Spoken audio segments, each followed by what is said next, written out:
Meski yang memberitahunya adalah Nyonya Selner, Christopher Reed sama sekali tidak percaya kalau ada orang yang bakalan mampu untuk menghabisi hunter level nasional seperti dirinya. Namun karena Nyonya Selner tetap kekeh dengan hasil penerawangannya, Christopher kemudian bertanya jika memang itu bakalan terjadi, lalu kepada siapa dia harus meminta perlindungan. Nyonya Selner bilang Sung Jinwoo mungkin akan bisa melindunginya. Jinwoo yang baru saja keluar dari Supergate merasa bersyukur, sadar dengan tipu muslihat si Giant Monarch sebelum semua rantainya dia potong. Jika tidak, mungkin dia tidak akan bisa mengalahkannya. Rasa syukur itulah yang kemudian memotivasinya untuk menjadi lebih kuat lagi. Nah, keberhasilan Jinwoo mengalahkan para raksasa di Jepang beritanya langsung tersebar dengan sangat cepat ke segala penjuru dunia. Jinwoo pun langsung digadang-gadang sudah layak disebut sebagai seorang hunter level nasional yang baru. Sebuah titel yang mungkin sama derajatnya dengan yang disandang oleh Liu Zigang yang dikabarkan telah mengalahkan si raksasa yang berenang menyeberangi samudra. Sementara Matsumoto Shigeo, sang mantan ketua Asosiasi Hunter Jepang, memutuskan untuk menerima hukuman. Di Maryland, Amerika Serikat, pesta besar diselenggarakan untuk merayakan kesuksesan tim hunter mereka dalam mengatasi Gate Rank S yang muncul di sana. Di saat pesta sedang berlangsung, Thomas Andre menghampiri 3 orang hunter yang sebelumnya sempat bertaruh akan kematian Jinwoo untuk menagih hasil taruhan. Oleh karena yang botak tidak bertaruh apapun, Thomas lalu menyita dasinya. Namun karena Laura bilang itu tidak cocok dengan baju Hawaii yang dia pakai, Thomas pun membuangnya. Setelah penampilannya kece lagi, Laura bilang daftar serikat yang diundang ke konferensi Serikat Hunter Internasional tahun ini sudah dirilis, di mana Serikat Ahjin masuk dalam list tersebut. Begitu tahu kalau serikat tersebut adalah miliknya Sung Jinwoo, Thomas Andre terlihat langsung bersemangat lagi. Balik ke Jepang, di saat Jinwoo merasa rugi karena ada satu raksasa yang berhasil kabur ke laut sehingga tidak bisa dia jadikan sebagai prajurit bayangannya, Hanekawa mendatangi Jinho karena ada panggilan masuk dari Korea untuk dirinya. Setelah menerima panggilan tersebut, seketika Jinho langsung memutuskan untuk segera pulang karena ada urusan keluarga yang sangat mendesak. Begitu sampai di Korea, Jinho langsung disambut oleh orang kepercayaan ayahnya untuk diantar menemui sang ayah. Dalam perjalanan, Jinho akhirnya tahu kalau ayahnya sudah divonis mengalami tidur abadi. Namun sebagai seorang hunter yang belum bisa mengendalikan energi sihirnya, Jinho dilarang mendekati ayahnya yang sudah terlelap di sebuah ruang isolasi. Si orang kepercayaan ayahnya itu kemudian memberikan sebuah buku kepada Jinho yang ternyata isinya adalah clipping tentang dirinya dan kakak-kakaknya yang disusun sendiri oleh sang ayah. Dia bilang ayahnya punya ekspektasi tinggi terhadap anak-anaknya karena sangat menyayangi mereka. Nah, di saat akan diantar pulang ke rumah, Jinho seperti merasakan sesuatu. Namun saat berbalik, dia tidak melihat apapun yang mencurigakan. Setelah Jinho pergi, baru diketahui kalau itu tadi adalah Jinwoo yang diam-diam masuk ke ruang isolasi. Merasa tersentuh, Jinwoo akhirnya memutuskan untuk memberikan Holy Water of Life kepada ayahnya Jinho. Sehingga saat kakak perempuannya Jinho datang, ayahnya sudah kembali siuman. Meski terlalu dini, itu adalah hadiah ulang tahun yang Jinwoo berikan untuk Jinho.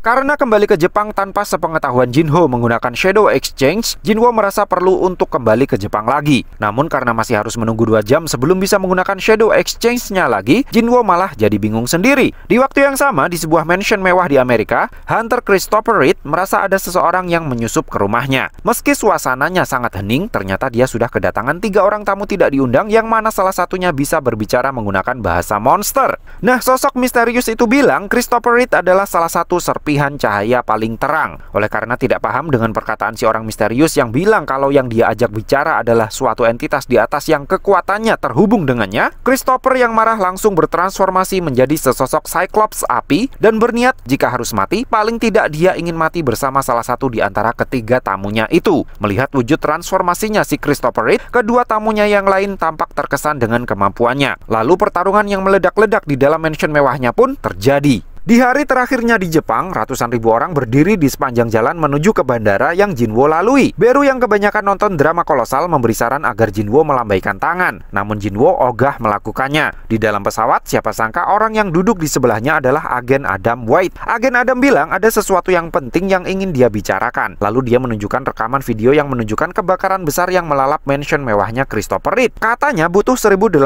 petugas damkar dan 14 hunter tipe mage terkuat untuk bisa memadamkan api tersebut, di mana setelahnya yang mereka dapati hanyalah jasad dari sang hunter level nasional. Menurut sang agen, pihak Amerika curiga ayahnya Jinwoo adalah pelakunya. Jinwoo jelas langsung marah mendengarnya. Namun Adam bilang ada kemungkinan kalau dia adalah monster yang menyamar karena energi sihirnya mirip monster dan dia juga menyerang seorang hunter tanpa alasan jelas hingga membuat gedung Biro Hunter Amerika rusak parah. Agen Adam memberitahu Jinwoo info tersebut karena dalam konferensi Hunter Internasional ada kemungkinan ayahnya itu akan dimasukkan ke dalam Red Notice. Kalau sekedar dilihat dari desainnya, lucu sih. Putih, bulat, pas di genggaman, apalagi di tengahnya ada bulat hitamnya gitu. Kalau soal materialnya, standar lah, plastik. Mana bagian tengahnya tipis banget lagi. Tapi untuk harga 30 ribuan, menurut saya murah banget loh. Apalagi saya dapatnya free ongkir. Nah, sekarang kita coba suaranya ya. YouTuber yang ngikutin caranya dia untuk bikin konten, yaitu podcast yang semacam itu. Wih, bassnya keren juga loh. Emang cocok banget sih kalau sekedar buat dipasang di komputer kantor kayak saya. Agen Adam beralasan karena Federasi Hunter Amerika ingin menjalin hubungan baik dengan Sung Jinwo, makanya dia memberitahu info tersebut lebih awal sebelum foto ayahnya itu terpampang di pertemuan para hunter dunia. Lalu setelah merasakan sendiri kekuatan telekinesisnya Jinwo, Agen Adam yakin kalau Jinwo memang sudah layak disebut sebagai hunter level nasional yang ke-6. Nah, konferensi Serikat Hunter Internasional adalah tempat di mana Serikat Hunter yang terpilih untuk mewakili negaranya saling berdiskusi membahas masa depan dunia perhunteran. Di mana tahun ini dunia dibikin heboh karena Serikat Ahjin terpilih untuk mewakili Korea Selatan. Dengan diundangnya Serikat Ahjin, otomatis Federasi Hunter Dunia secara resmi sudah mengakui serikat yang hanya punya satu top ranking hunter itu setara dengan serikat yang punya banyak top ranking hunter. Hunter Choi selaku ketua dari Serikat Hunters yang sebelumnya rutin menjadi perwakilan dari Korea sendiri, mengakui di depan para wartawan kalau keputusan Federasi Hunter Dunia itu sudah sangat tepat. Karena meski Serikat Ahjin cuma punya satu orang hunter, tetapi seorang hunter itu adalah Sung Jinwo.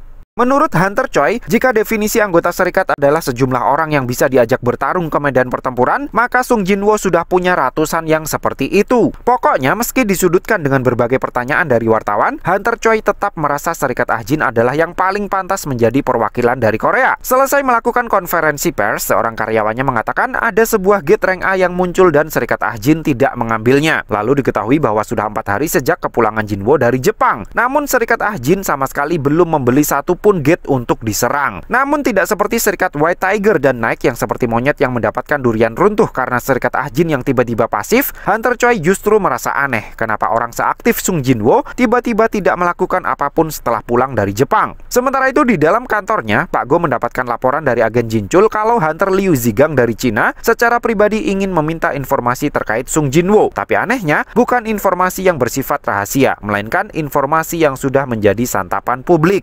Menurut penjelasan dari narator, Asosiasi Hunter Cina tidak menggunakan standar yang sama dengan negara lain terkait pemeringkatan hunter-hunter mereka. Di Cina, hunter yang menyandang bintang 5 adalah mereka yang disebut sebagai yang terkuat. Namun ada pengecualian untuk Liu Zigang yang menjadi satu-satunya hunter yang menyandang bintang 7 karena saking kuatnya. Nah, mendengar Liu Zigang punya ketertarikan terhadap Sung Jinwo, Pak Go menyuruh agen Jinchul untuk menolak permintaannya itu atau hanya memberikan informasi receh saja kepadanya. Sekarang kita pindah ke dalam tower milik Serikat Skavenger, di mana Thomas Andre terlihat sudah tidak sabar untuk menyambut kedatangan Jinwo yang tinggal menunggu sehari lagi. Sebelum hari itu tiba, Thomas memanggil Hwang Dongso untuk memperingatkannya agar jangan sampai melakukan kontak dengan Sung Jinwo. Oleh karena begitu terintimidasi dengan kekuatannya Thomas Andre, Hwang Dongso tidak berani membantahnya barang sepatah kata pun. Bahkan ketika disuruh pergi piknik saja saat konferensi berjalan, Hwang Dongso hanya bisa berkata, "Baiklah." Meski begitu, Thomas Andre yakin Hwang Dongso tidak akan patuh begitu saja. Makanya dia menyuruh Laura untuk terus mengawasinya.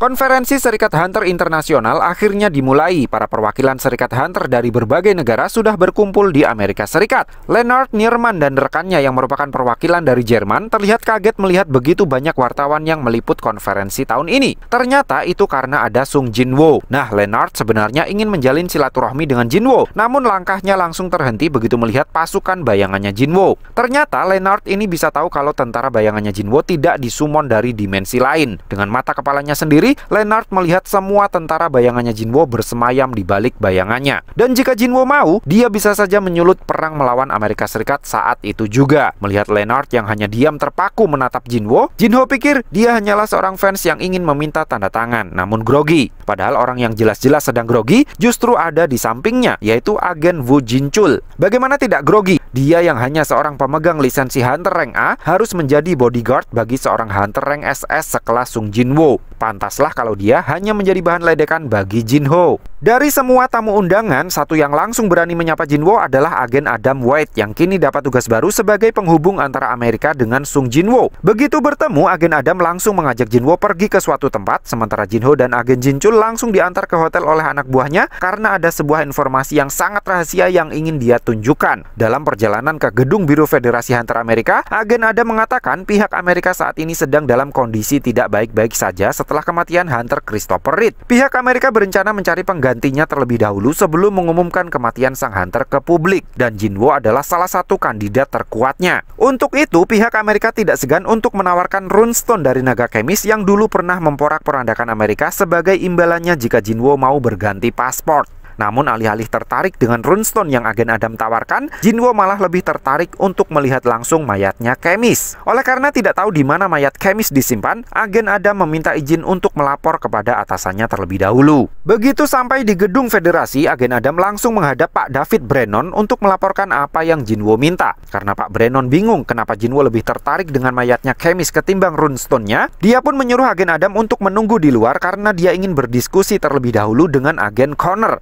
Menurut agen Connor, normalnya seorang hunter akan berani mengeluarkan banyak uang untuk mendapatkan skill baru dari sebuah runestone, apalagi runestone-nya sekelas miliknya Kemis. Tapi karena Jinwo lebih ingin melihat mayatnya Kemis ketimbang runestone-nya, agen Connor yakin bagi Jinwo, value mayatnya Kemis pasti lebih besar ketimbang runestone-nya. Sekejap mereka langsung tersadar, jangan-jangan Jinwo juga bisa mengekstrak jiwa monster yang sudah lama mati yang dikalahkan oleh orang lain. Pak Brennon yang panik langsung bertekad untuk mencegah hal itu agar jangan sampai terjadi. Namun agen Connor bilang mereka masih perlu menjalin hubungan baik dengan Sung Jinwo. Hingga akhirnya diputuskan Pak Brennon sendiri yang akan menemani Jinwo untuk bertemu dengan mayatnya Kemis. Dan begitu sampai di TKP, Jinwo langsung pasang aksi untuk membangkitkannya. Setelah gagal dalam percobaan pertamanya, Jinwo akhirnya berhasil memanggil jiwanya Kemis. Semua orang yang melihatnya jelas langsung panik bukan kepalang. Apalagi begitu melihat ada manusia di depannya, jiwa Kemis langsung bernafsu untuk menghabisi mereka semua. Saking nafsunya, kaca pelindung ruang isolasinya langsung dibuat remuk berkeping-keping. Untungnya sebelum Kemis sempat menembakkan bijudamanya, Jinwo sudah lebih dulu menyuruhnya untuk berhenti. Siapa sangka tidak hanya mematuhi perintah Jinwo, jiwa Kemis juga langsung bertekuk lutut mengakui Jinwo sebagai majikan barunya. Nah, Kemis ini ternyata dulunya adalah pelayannya King of the Berserk Dragon, sang Destruction Monarch.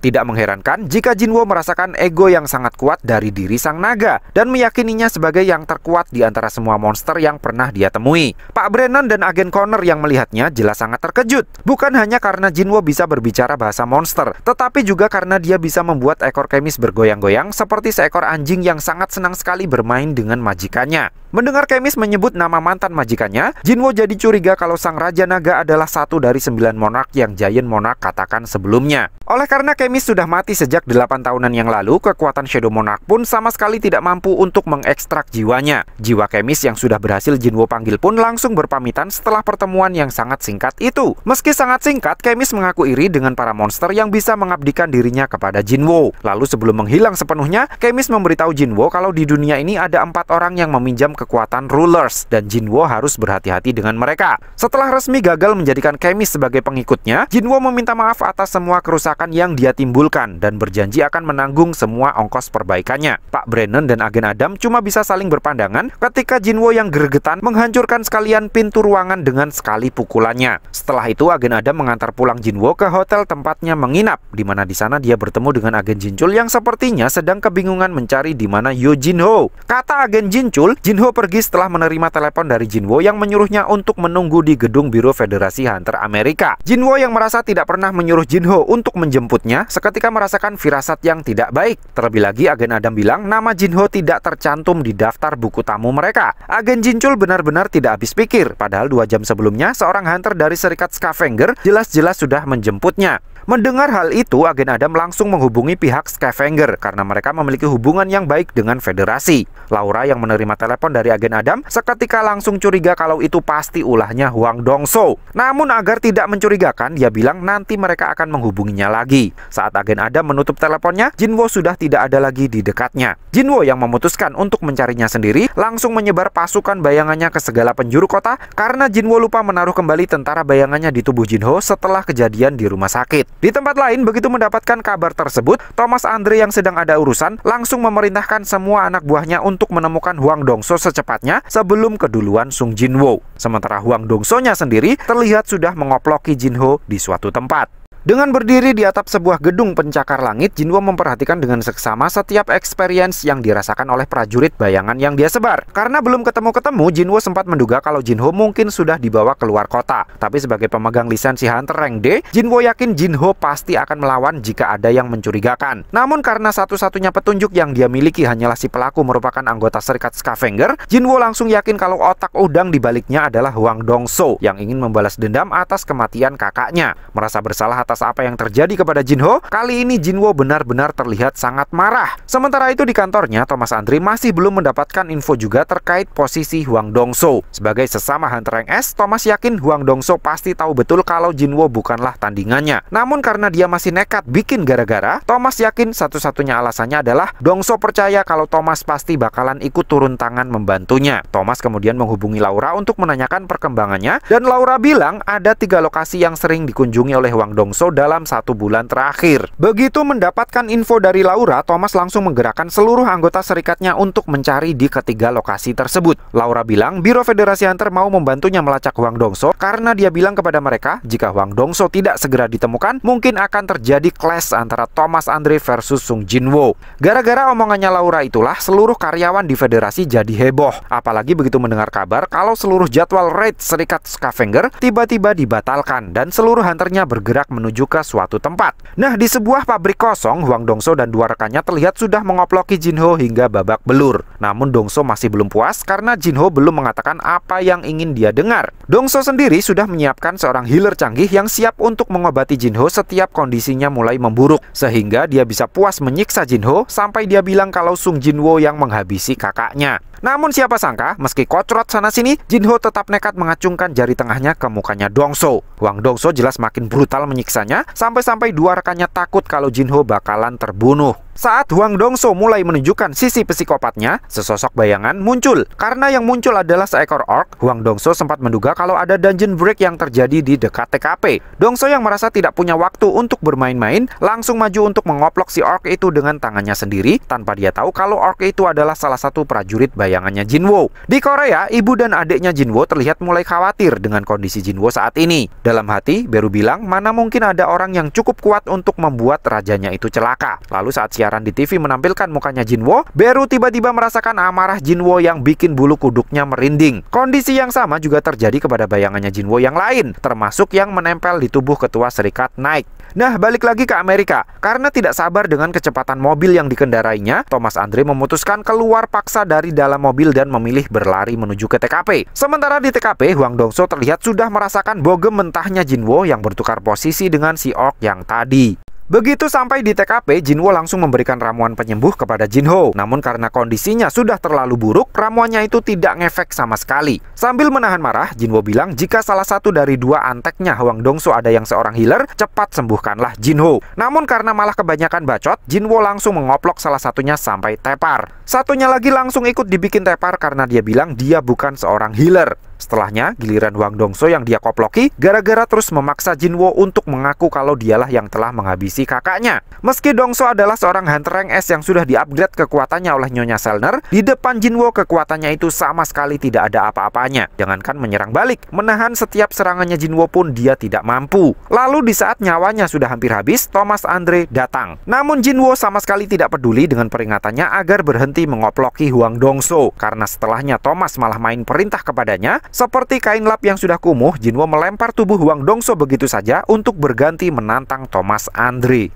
Dalam kondisi sakaratul mautnya, di dalam hati Hwang Dong-so justru merasa senang karena semua berjalan sesuai rencananya. Thomas Andre terpaksa turun tangan sendiri untuk memberi pelajaran kepada Sung Jinwo. Meski begitu, tanpa memandang nama besarnya, Sung Jinwo dengan penuh percaya diri menantang 1 dari 5 hunter level nasional itu untuk berduel. Thomas yang tumbuh besar di lingkungan yang sangat keras sudah terbiasa dengan pertumpahan darah sejak kecil. Bahkan sebelum dia mendapatkan awakening, dia sudah tidak terkalahkan dalam setiap pertarungan. Dan begitu dirinya mengalami awakening, posisinya semakin kokoh di atas selayaknya seorang raja sejati. Semua yang menghalangi, dia hancurkan. Dan siapapun yang menentangnya, dia buat bertekuk lutut. Brutalitas adalah jalan keadilannya. Dan karena Jinwo menolak untuk patuh kepadanya, Thomas berniat menghancurkannya sampai berkeping-keping. Di momen yang tepat, para hunter dari serikat Scavenger akhirnya tiba. Thomas Andre yang terdorong keluar gedung, lalu menyuruh semua anak buahnya untuk bersiap. Begitu juga dengan Jinwo. Setelah menyuruh Ygritte membawa Jinho ke rumah sakit dengan menaiki Kaisel, Jinwo langsung menyiapkan tentara bayangannya untuk berperang melawan seluruh anggota serikat Scavenger. Menanggapi tawaran Thomas Andre untuk menyerah, tanpa berkata-kata Jinwo hanya mengacungkan jari tengahnya.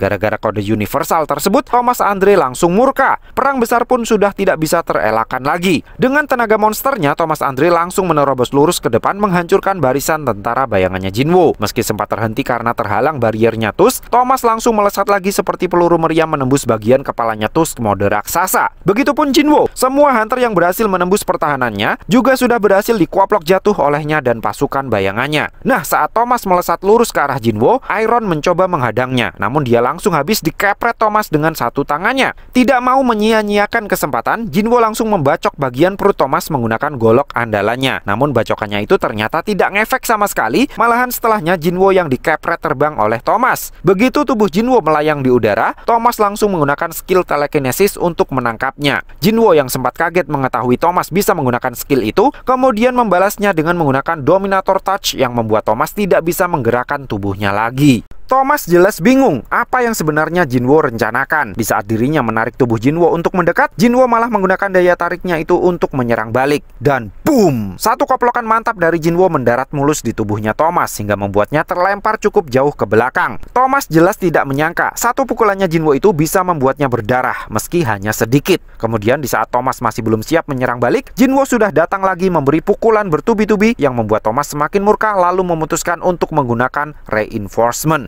Di momen itulah Jinwo ingat akan perkataan Khemis terkait 4 orang yang meminjam kekuatan Rulers. Jinwo menduga mereka adalah 4 dari 5 orang yang berhasil mengalahkan Khemis 8 tahunan yang lalu yang kini menyandang titel Hunter level nasional, di mana salah satunya adalah si Thomas Andre ini. Dan begitu transformasinya sudah berhasil, Thomas langsung mengeluarkan teknik menyerupai Black Hole yang langsung menyedot habis tentara bayangannya Jinwo. Jika saja telat menggunakan skill Commander's Authority, Jinwo yakin dirinya juga pasti akan ikut terhisap. Selanjutnya, puncak dari duel maut ini pun akan segera dimulai. Setelah Thomas Andre mengaktifkan mode reinforcement, para hunter bergegas pergi menjauh dari medan duel. Thomas sendiri langsung meluncur ke arah Jinwo yang sudah menanti di atas gedung yang kemudian secara kurang ajar menginjak mukanya Thomas dengan menggunakan sepatu kotor. Thomas yang kembali terdorong jatuh kemudian menangkap Jinwo yang masih melayang di udara dengan telekinesisnya. Tapi lagi-lagi Jinwo malah menarik balik tubuh Thomas ke arahnya dengan menggunakan Commander's Authority. Benturan bogem mentah ala Dragon Ball pun terjadi yang membuat armor di bagian lengannya Thomas Andre remuk berkeping-keping. Thomas yang sudah kehilangan ketenangannya kemudian mulai menyerang secara membabi buta. Namun yang terjadi, kedua tanduknya justru berakhir ditangkap oleh Jinwo dan muka gagahnya langsung dijebret lututnya Jinwo hingga topengnya remuk. Agen Adam dan sopirnya yang baru tiba di TKP langsung merinding bulu roma merasakan betapa dahsyatnya ledakan energi sihir yang ditimbulkan dari pertarungan mereka. Namun keduanya tidak bisa berbuat apa-apa untuk menghentikan duel maut tersebut meski melihat Thomas Andre dikoploki tanpa ampun oleh Sung Jinwo di depan kedua mata mereka. Thomas Andre yang sudah babak belur benar-benar tidak habis pikir. Bagaimana bisa seorang hunter tipe mage seperti Sung Jinwo bisa punya kekuatan dan kecepatan yang segila itu? Namun harga dirinya yang begitu tinggi membuat Thomas Andre menolak untuk kalah begitu saja. Tapi usaha terakhirnya untuk menyerang balik berhasil dimentahkan oleh Jinwo yang kemudian semakin brutal dalam mengoplokinya. Agen Adam yang terlihat kasihan meminta Jinwo untuk berhenti, namun Jinwo terus melanjutkan aksinya sampai kata-kata menyerah keluar sendiri dari mulutnya Thomas Andre. Agen Adam benar-benar nyaris tidak percaya ada orang yang bisa membuat seorang Thomas Andre sampai babak belur seperti itu. Lalu begitu Jinwo menghentikan koplokannya, Agen Adam langsung menyuruh seorang healer untuk segera menyembuhkan Thomas. Namun karena banyaknya tulang yang patah dan pendarahan yang begitu hebat, sang healer bilang dia tidak bisa menyembuhkannya sendirian. Katanya jika bukan seorang hunter level nasional sekelas Thomas, dia pasti sudah mati belasan kali dengan luka separah itu. Untungnya dalam insiden tersebut tidak ada korban jiwa dari sisi para hunter kecuali Huang Dongso. Selesai mengoploki Thomas Andre, Jinwo langsung bertukar posisi dengan Beru, sehingga dalam sekejap mata posisinya sudah berada di Korea. Di atap gedung apartemennya, Jinwo seolah mengajak salah satu tentara bayangannya untuk bernostalgia dengan kota tempat tinggalnya itu. Sementara Beru yang sudah berada di Amerika langsung gercep mengobati luka-lukanya Jinho yang sudah diopnam di sebuah rumah sakit. Nah, tentara bayangan yang Jinwo ajak bernostalgia itu ternyata adalah hasil ekstraksi dari jiwanya Huang Dongso. Oleh karena ranknya langsung jenderal, bayangan Huang Dongso juga bisa berbicara seperti halnya Beru. Dan karena Huang Dongso mati akibat keserakahannya sendiri, Jinwo pun memberinya nama Grit. Setelah ikhlas menerima nama barunya, Grid langsung disuruh push up menggunakan kepalanya oleh Jinwoo. Di hari berikutnya, Jinwoo kembali menjadi magnet bagi para reporter dari seluruh dunia karena kasusnya dengan Thomas Andre gosipnya sudah menyebar. Agen Adam kemudian bilang, Biro Hunter Federal sudah bergerak cepat untuk mengunci rapat-rapat info terkait insiden tersebut. Setelah menerima sepasang earphone untuk alih bahasa, Jinwoo memasuki area konferensi dengan satu tujuan pasti, mencari kebenaran tentang ayahnya.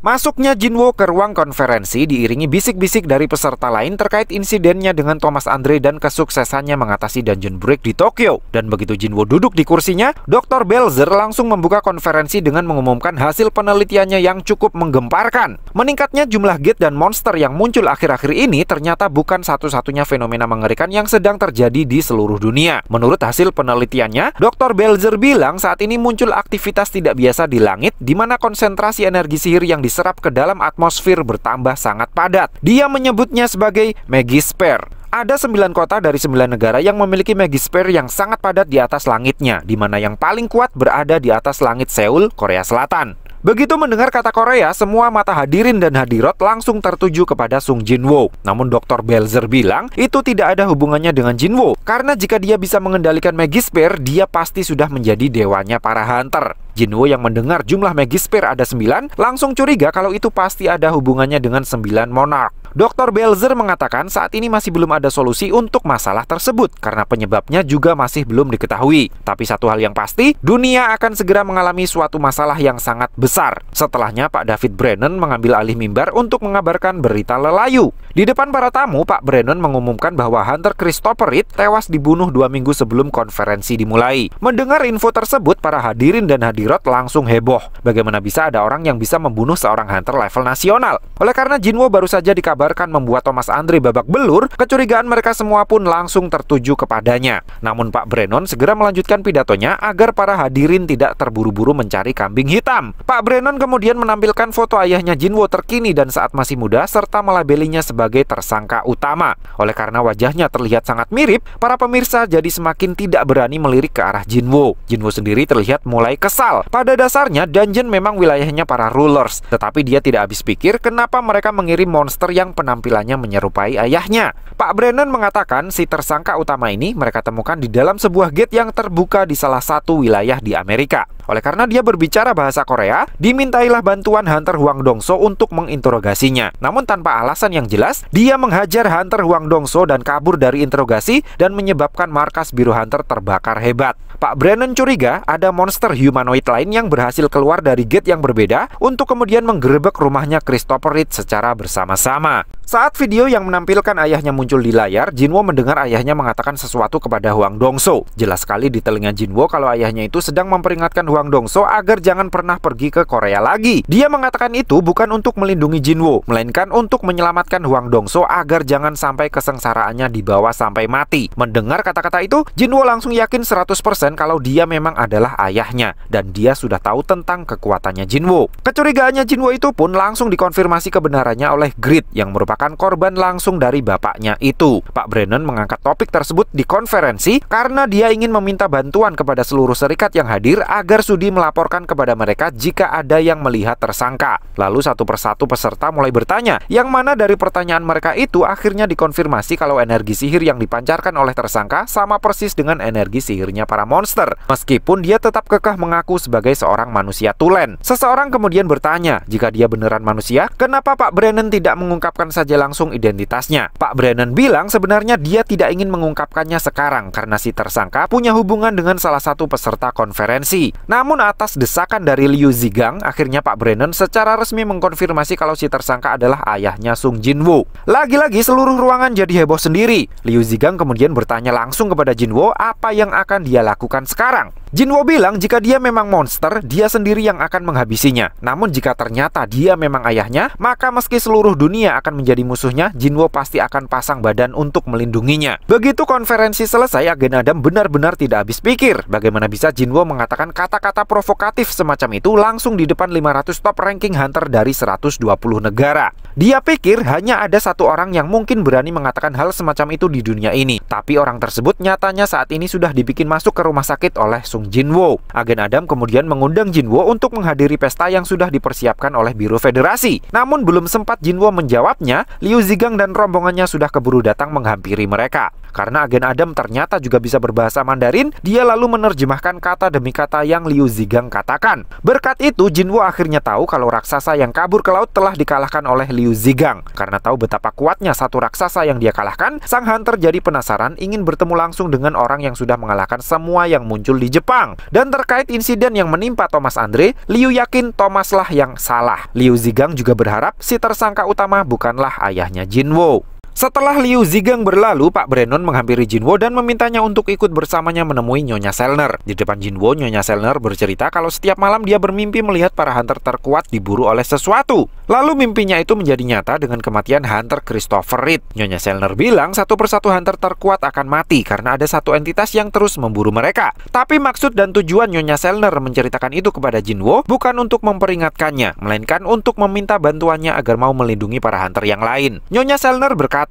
dia sudah mencoba untuk mengingat wajah para pelaku, namun usahanya itu selalu gagal. Lalu dia mencoba metode lain yang mirip seperti yang dia lakukan kepada Jinwo dulu, tetapi hasilnya sungguh mengerikan. Saat mata mereka saling bertemu, si entitas misterius mengusirnya untuk kembali dan menyuruhnya sabar menanti terjadinya perang. Begitu mendengar hal itu, Jinwo langsung teringat dengan perkataan Giant Monarch terkait perang ulangan antara rulers versus para monarch. Jinwo jadi bingung, mereka yang memburu para hunter sebenarnya ada di pihak yang mana. Oleh karena entitas yang Nyonya Selner lihat mirip seperti yang pernah dia lihat saat menerawangnya, Jinwo yakin pelakunya adalah para monarch. Pak Brennon kemudian bilang karena kekuatan musuh mereka di atas para hunter, mereka butuh orang yang kekuatannya juga di atas para hunter untuk menghadapi mereka. Meski awalnya skeptis, tetapi setelah melihat Jinwo mengoploki Thomas Andre, Pak Brennon jadi yakin kalau Jinwo memang satu-satunya yang bisa melindungi para hunter itu. Untuk itu, mereka siap memberikan apapun yang Jinwo minta, bahkan jika itu adalah runestone dari naga kemis, jika Jinwo bersedia membantu. Namun Jinwo masih enggan untuk menerimanya. Bukan karena dia masih ada dendam kepada Thomas Andre, melainkan karena dia masih belum tahu harus bertarung di pihak yang mana. Namun saat akan melangkah ke pintu keluar, Jinwo sepertinya berubah pikiran. Dia pun meminta Agen Adam untuk menyiapkan daftar hunter yang harus dia lindungi, serta membuat sebuah acara agar Jinwo bisa bertemu dengan mereka semua.